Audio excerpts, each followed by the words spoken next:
आइए, सबसे प्यारा गीत है जो कि सबके लबों पर होता है, चाहे लड़का के मम्मी हुए, आजी हुए, दादी हुए, ननद हुए, भौजाई हुए, या कोई टोला मोहल्ला देश रिश्तेदार जो भी हो, सब यही गीत गाते हैं और सबको प्यारा लगता है।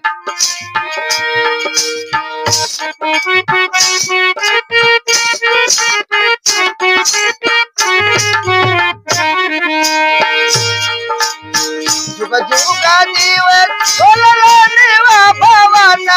के भाग जागल हो,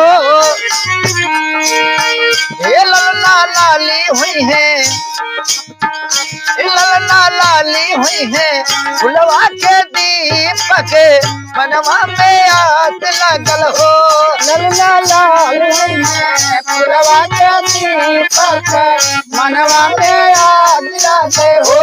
ललना लाली हुई है, फुलवा के दीपक मनवा में आग लगल हो। ललना लाल हुई है, ललना लाल हुई है, फुलवा के दीपक मनवा में आग लगे हो।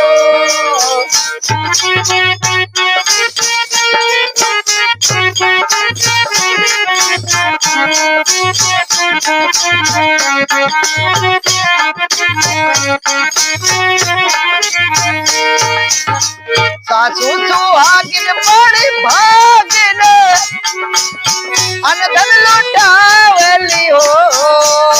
सासू सुहागिन बड़ी भागिन अनधन लुटावली हो।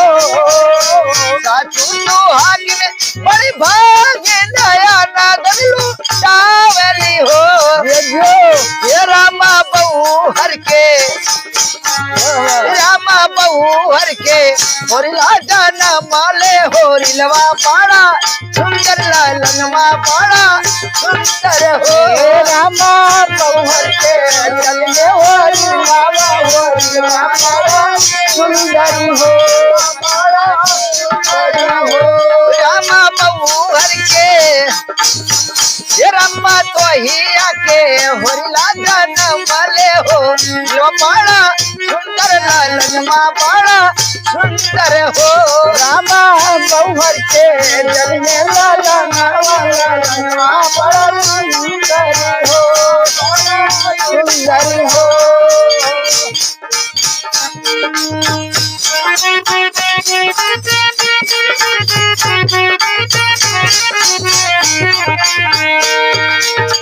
नकिया हुआ जैसे बाबू जी के, अखिया तो माई के हो। नकिया तो होवे जैसे बाबू जी के, होवा तो माई के हो। ललना मुहुआ ये रामा मुहुआई सदवा सुनु जावा की, सगरो या जोर लागे सगरो या पर भइल हो। रामा मोहरा तो चंदवा गुरु जावा के सगरवा जोर पहिले हो। ए रामा मुहुआई सदवा सुनु जावा की, सगरो या जोर लागे सगरो या पर भइल हो। रामा मोहरा तो चंदवा गुरु जावा के सगरवा जोर पहिले, सगरवा जोर लागे हो।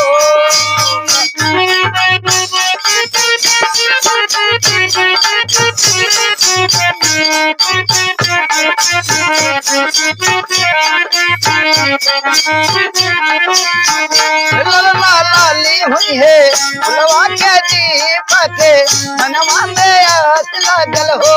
ललना लाल हुई है, फुलवा के दीपक मनवा में आग लगे हो। आज के दीनवा सुहावन रतियलो भवन लागे हो।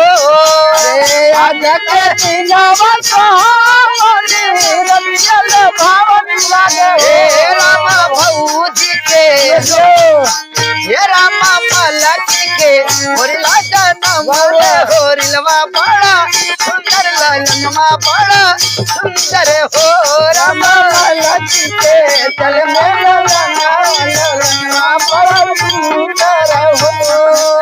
ये रामा भौजी के, होरिला जनम माले होरिलवा बड़ा सुंदर लालनमा बड़ा सुंदरी हो। राम भौजी के जल में ललनावा ललना बड़ा सुंदर हो।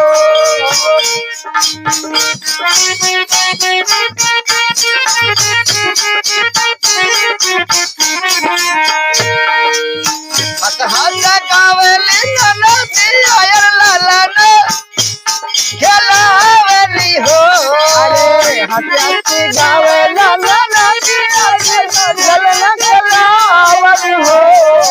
हे राम भौजी के, हे राम भौजी के बरिया जनमाले हो। रिलवा बड़ा सुंदर लालनमा बड़ा सुंदर हो। राम भौजी के जल में ललनावा ललना बड़ा सुंदर हो।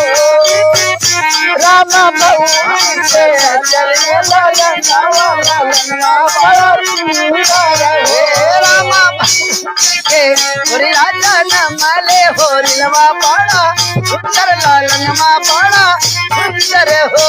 राम भौजी के जल में वरियावा वरिया बड़ा सुंदर वरिया बड़ा सुंदर हो। जुग जुग जीवन ललनवा भवनवा के भाग जागल हो। अरे जुग जुग जिए ललना भाग जागल हो। लाली हुई है, लल्ला लाली हुई है। फुलवा के दीपक मनवा में आस लगल हो। लल्ला लाल हुई है, फुलवा के दीपक मनवा में आग लगे हो। लल्ला लाल हुई है, फुलवा के दीपक मनवा में आग लगे हो। लल्ला लाल हुई है, फुलवा के दीपक मनवा में आस लगल हो। प्रेम से बोलिए आनंद कंद भगवान की। तो अच्छा लगे तो प्यार दुलार दीजिएगा। बहुत बहुत धन्यवाद। ऐसे सोहर उलारा हम आपके बीच में लाते रहेंगे और लगातार कार्यक्रम चल रहा है, थोड़ा आवाज भी डिस्टर्ब है तो कृपा करना। और आप लोग का